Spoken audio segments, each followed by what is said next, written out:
Hi, my name is Jessica Del Carpio, and I'm in the Recording Arts Bachelor's Program at Full Sail University.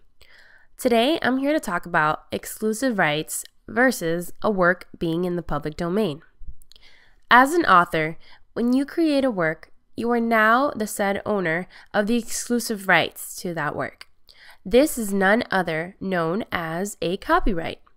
As the author of that work, it kind of puts you at ease, don't you think? Knowing that your work is protected for years with or even without the copyright being registered.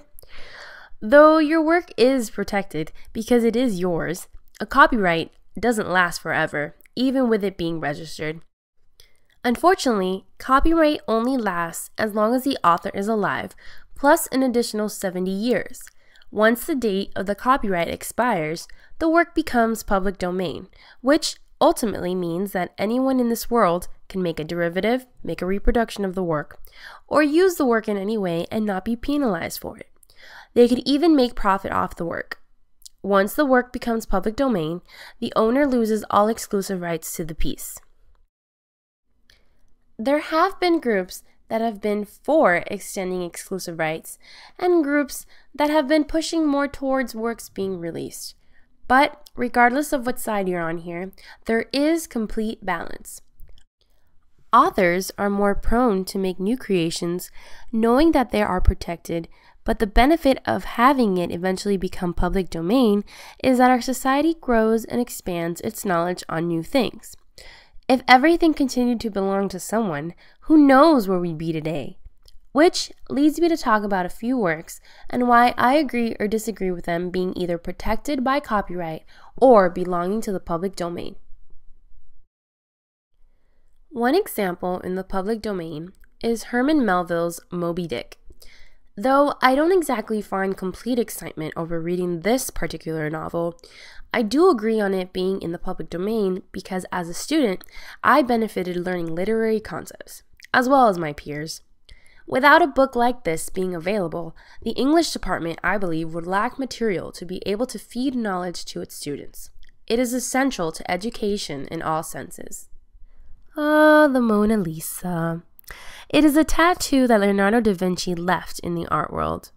Even though I see many things wrong with a work like the Mona Lisa being public domain, I'd have to agree that I appreciate the fact that it is, on many levels. Though I completely despise the horrible derivatives they have made of this majestic piece, I will say that due to its popularity, it has also benefited the spread of knowledge of the art world. Without movies/novels like the Da Vinci Code being able to use the painting as a plot, who would know that the Mona Lisa was previously stolen and now kept at the Louvre Museum in France if they didn't love art already? It's weird, but the piece sets as a mile marker and a genius tool when it comes to reeling people into the art world and leaving wanting more. Oh, Shakespeare, Shakespeare, where would thou be without you? Similar to Moby Dick, Shakespeare has brought knowledge to students all across the world, and similar to the Mona Lisa, it has been a great tool at that. I completely agree that Shakespeare has not just been great for educational purposes, but it has inspired many like myself to write, create, love, and appreciate literature, which is why I completely think it should be public domain. And now, onto the copyright works, beginning with the Beatles. I definitely agree with their work being copyrighted because they are a legendary band that's popularity isn't going away anytime soon. They'll be bringing in profit from their works for a long time, and I think anything Beatles related should completely stay protected for years to come. Disney and Pixar's WALL-E, or in this case, WALL-E and Eve, is an example of a copyright work under the Walt Disney Company. Seeing as it won the Oscar for Best Animated Film, I definitely agree that it should remain copyrighted to treasure not just the name, but the image of what Disney represents. And last but not least, Jurassic Park.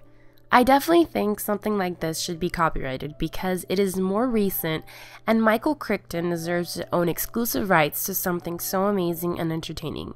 This broke barriers in the movie industry due to this novel and it should remain protected.